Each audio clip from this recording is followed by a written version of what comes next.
Hello, my name is David Wilson. I am the Climate Strategy Manager for Transport, specifically at Lambeth Council. I'm kind of part of the transport policy team, and yeah, we work with lots of colleagues across the kind of wider sustainability and climate change projects that the council does.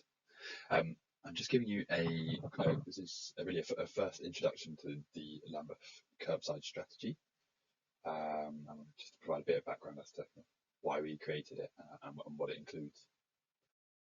So a little context first about borough that where the majority of our residents do not have access to a car. Um, so that would be in Lambeth the equivalent of over 80,000 households or 190,000 residents, which I think is kind of a fairly kind of surprising figure when we think about kind of the role that cars play in our streets today.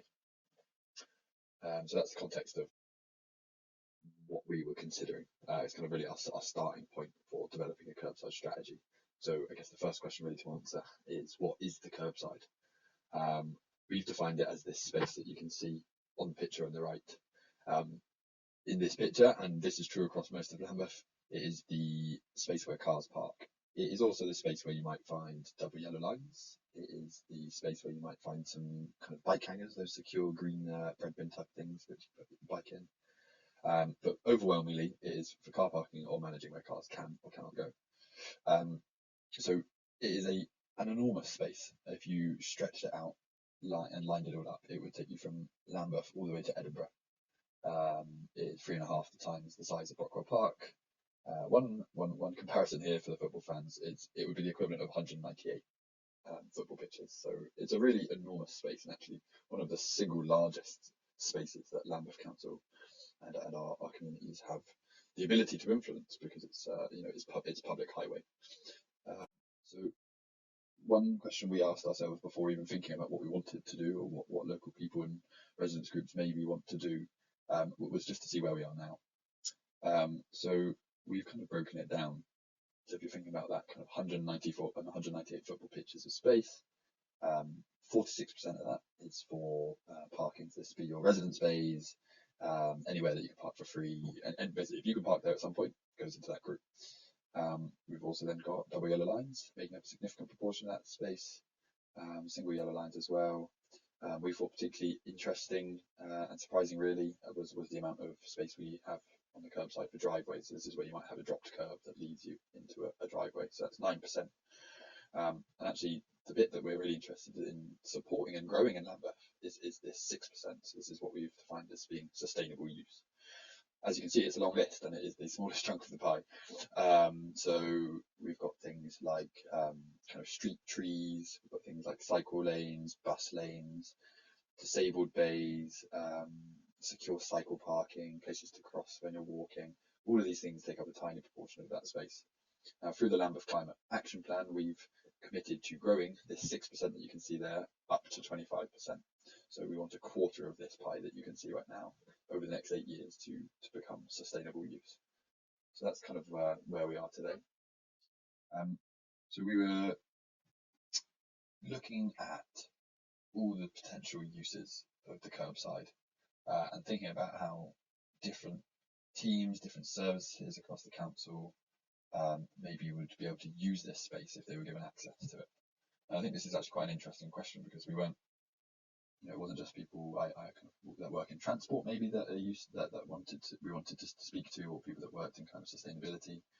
We were really interested to see what the whole council would like to do with this space. So you can see some of the people that we asked with our children's services, highlighting the fact that they could use and benefit from public space, to use as local play spaces for kids in areas where maybe there aren't lots of parks nearby, which is true in fairly large areas of Lambeth.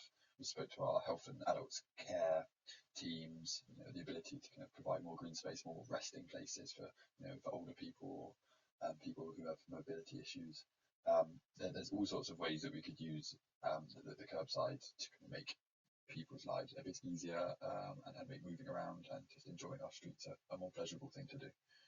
So yeah, then we have, so we've made this commitment to using our curbside in a different way now. Now we've got this 25% figure that we're working to, but if you maybe didn't know what the curbside was, then understanding what 25% of it is not going to help you either.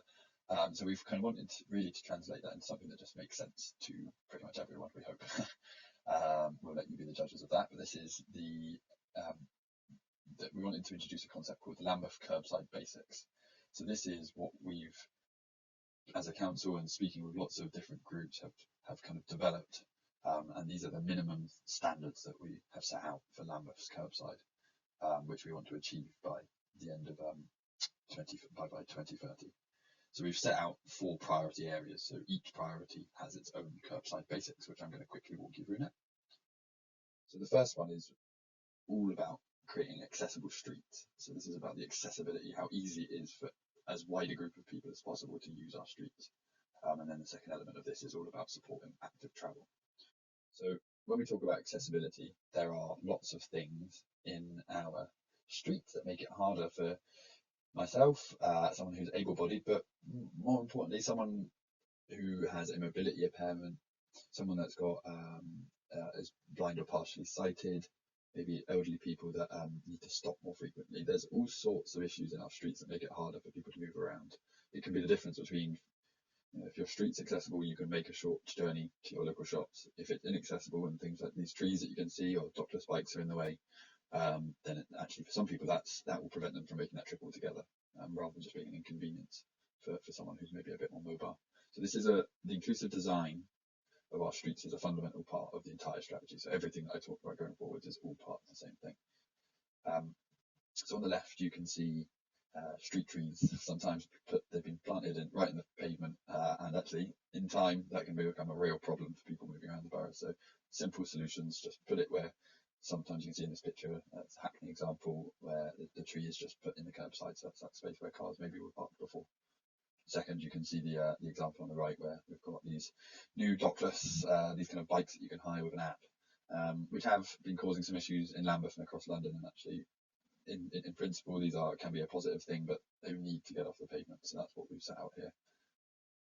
So the curbside basics for priority 1 might include having secure cycle parking every 100 metres on every street in Lambeth. It might include things like having street trees, wheelie bins, crossovers, basically driveways. We want to make these things as little barrier to walking around, wheeling around Lambeth as possible. The second priority is all about creating places for people. So this is when we kind of envisage, maybe during COVID, we kind of saw local cafes spilling out into the streets because of social distancing requirements. Actually, we've had a lot of these businesses in particular tell us that actually we'd love to carry on using that space, and that being able to use a bit of Lambeth streets was really beneficial for them. Now, this is as much for local residents and kind of residential streets as it is for kind of your high streets with cafes. And the creating places for people is all about providing much more people access to the curbside. So we'll kind of explain examples of that. So what you've got here is a kind of visualization of what's called a parklet. So this is where you might use one small parking space to create something else. Ultimately, it is a small section where perhaps you could put plants, perhaps you could put small seating spaces. Cafes, for example, could have spilt out onto these spaces. A place where you could chat to your neighbours on a sunny day. You name it. There is the ability for people, particularly the majority of our residents that don't have access to a car, to use this space for something that benefits them.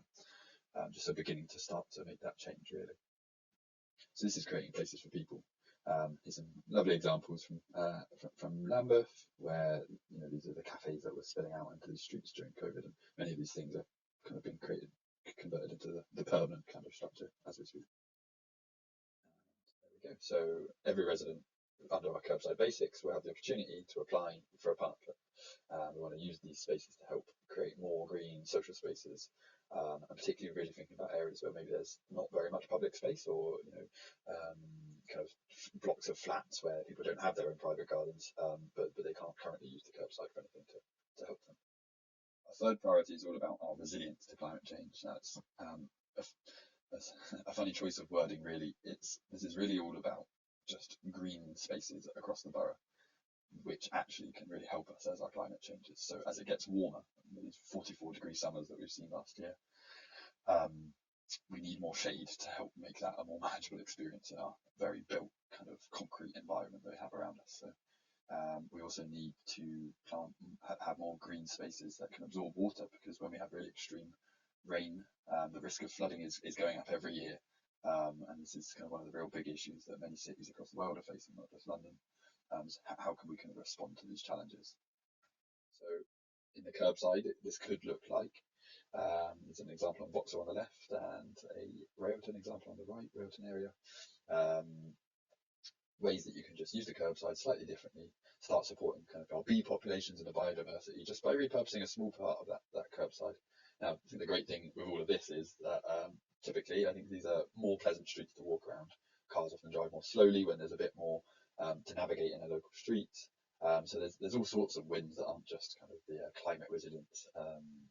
Typically support people's mental health by having more green spaces. Lots of research that just says all around this is a good thing to do. We've made some big commitments here too. So, for example, a tree being planted every 25 metres on every street in Lambeth by 2030, a massive commitment there, and up to 10% of our curbside being used for these kind of uses. So the fourth priority 4, is all about ways that we can use this space to help reduce the amount of traffic on our roads and the amount of emissions that come from them. So there are many things that we can do to support that through how we use the curbside. For example, places to charge an electric car, places to charge an electric van. That's actually a shared electric van in the middle that Brixton Business Improvement District have been using. And another example on the previous one is where these kind of dockless bikes, so many of these are electric powered, so we'll need space in the curbside as well. And we've made some big commitments here too. So we want to have these shared car clubs in their full electric versions on every street in Lambeth by 2030. And we're beginning now working with lots of the car club providers to figure out how we can do that. Likewise, we want every high street in Lambeth to have a shared electric van, just so people have the alternatives. The Kerbside strategy is really about just providing a alternative way of getting around in many ways. So those are the 4 priorities. Now, it would be remiss of us if we ignored, so those priorities really apply to the 25% of the curbside that we've made this commitment to change.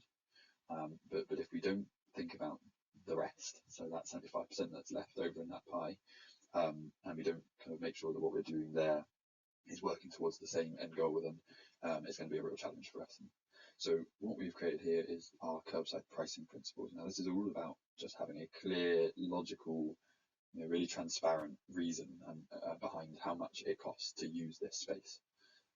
So you can see some examples here. We've got 3 different principles. So the first is if a vehicle creates more carbon dioxide, more things that ultimately contribute more to climate change, then we will be charging them more. Now, this is something we do already, but it was just going to be set within this wider context. Now, the second one is all about charging more for vehicles that produce more harmful pollutants. So this is things like nitrous oxides, which are really damaging, particularly for people, either young children whose lungs are still developing, older people who maybe have underlying illnesses and are more susceptible to bad air quality. So some of these kind of certain parts of our local communities that will really impact it worse. So to help tackle that, that's why number 2 is there.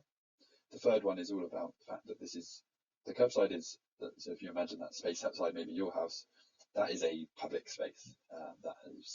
There was a decision made to use it how it is now.